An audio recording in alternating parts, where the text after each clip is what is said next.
To Ayo's greatest surprise, the first day of relocation was the last day she set her eyes on her dad. She was too young to understand that her dad had gained admission for his degree program in one of the most prestigious universities in Nigeria.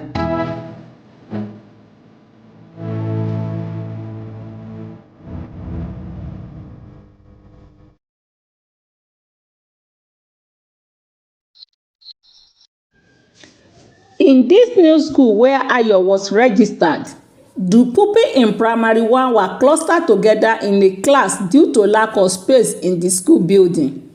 Two teachers were in that class. Mrs. Alade, Ayo's mom, who was light in complexion, had a round head, an oval face with a straight pointed nose, a round ear, and a wide mouth with good dental arrangement. Though she was of average height, she had a very long hair and a brave look. Was one of the teachers.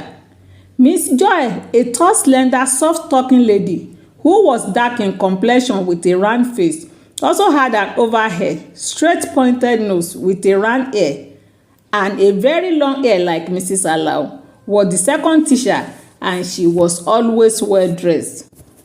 In the first day of resumption, Ayo was made to sit in one of the front rows and thus gave her an added advantage. And for this singular reason of being able to see the blackboard clearly, Ayo's academic performance improved drastically and she became first position in the class.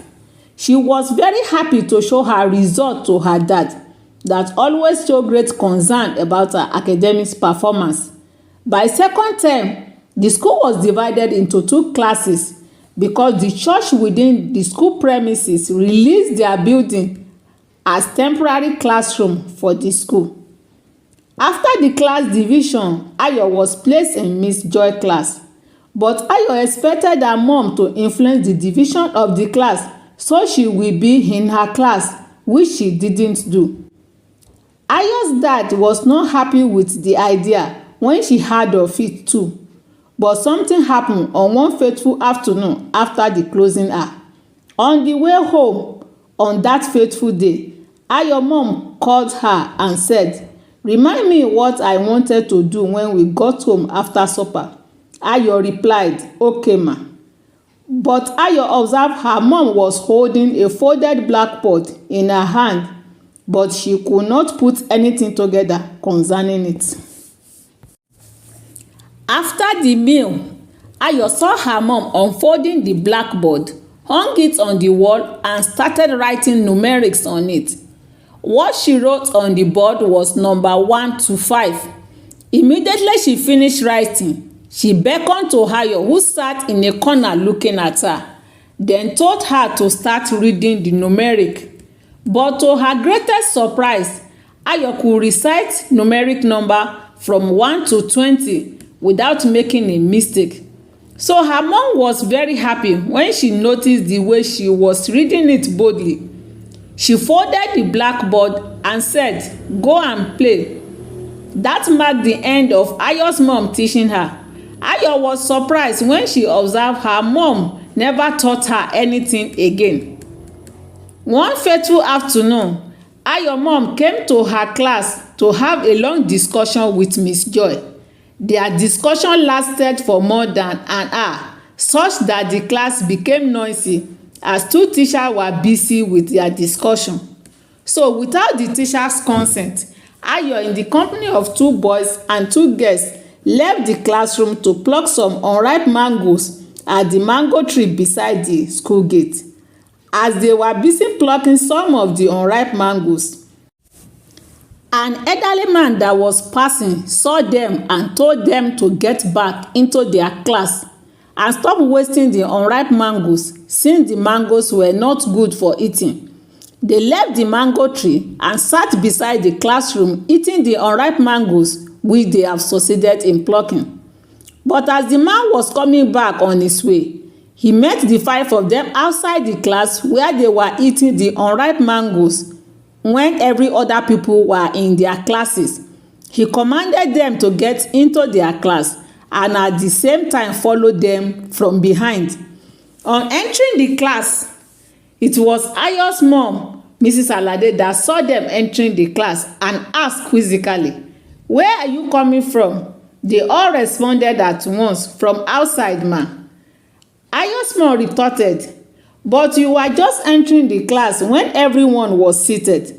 But within a twinkle of an eye, the man entered the class and told the class teacher to warn those 5 pupils that are just entering the class because they were playing outside, plucking and eating unripe mangoes, which was like wasting the mangoes. In anger, Ayo's mom called her and asked from her, "Ayo, I asked where you are coming from. You said from outside," not mentioning where you were coming from. "All of you that entered the class should come out now. You will be seriously and mercilessly dealt with for going out while 2 teachers were before you." The old man pleaded on their behalf that their teacher should not punish them because they were children. Ayo's mom said apology accepted on behalf of other pupils, but on the behalf of her daughter Ayo, for her to have left the class when she was there with her class teacher, she must be punished. So the rest were asked to sit down quietly while Ayo's mom asked her to be on her knee till when she was through with her discussion with Miss Joy. Afterward, Ayo was thoroughly beaten and made to be on her knee till the closing time, despite the serious pleading by the man and Miss Joy on her behalf.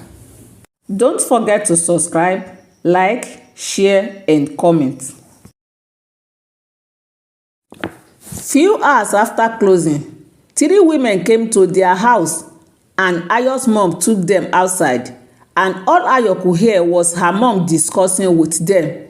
"They were my children, so they can't pay for the tea which they drank, but for the flax which they broke, the 3 of you should contribute and buy it."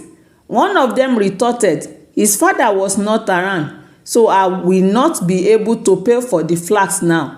Ayo's mom replied, "Let your child stay at home until you can pay, or I will have the matter reported to the headmaster."